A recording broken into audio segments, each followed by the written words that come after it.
Hey explorers, we have learned the word motion, distance, displacement, speed, velocity, acceleration. But words aren't enough. To unlock the secret of motion, humans had to measure it. And the first great measure, the man who turned question into experiment, was Galileo Galilei. In Galileo's time, Aristotle's ideas still ruled.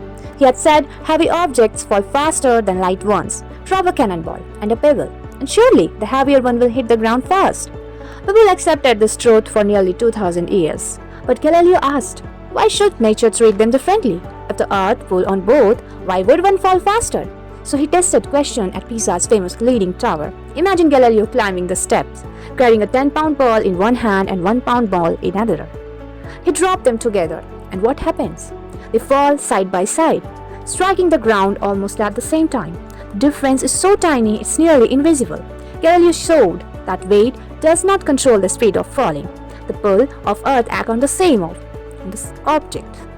But Galileo was not satisfied with disapproving Aristotle. He wanted numbers. He wanted to know how fast objects fall and how that speed changes over time. Here was a problem. A falling ball moves too quickly. With the clocks in his days and gears, pendulums, sunglasses, there was no way to measure the fraction of second that mattered in free fall. So what did he do? He slowed nature down. Galileo built long wooden ramps with smooth grooves, titled them at gentle angles, and let ball roll down instead of dropping straight down. The ball rolled slowly, stretched out in time, so he could measure it. How do he measure time? With water. Galileo designed a water clock, a container with a tiny hole at the bottom.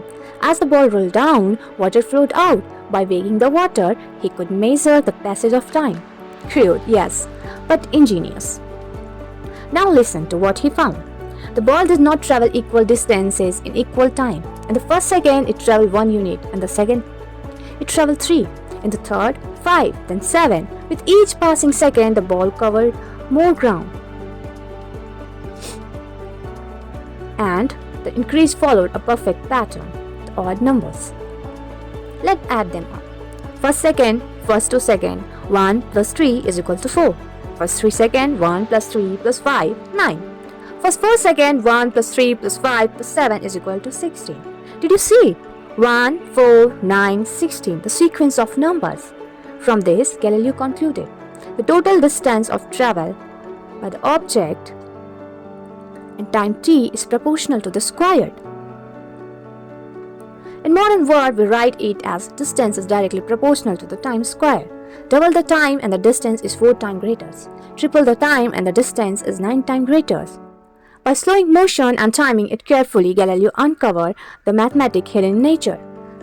This was the law of uniform acceleration. Galileo did more than measure. He changed how humans understood knowledge itself. For centuries, truth comes from authority. Galileo showed another path: do not believe, test. Ask nature the question directly and measure her answer. That's Explorers is our next adventure. Join me as we meet Isaac Newton and discover the 3 laws of rule every motion in the universe.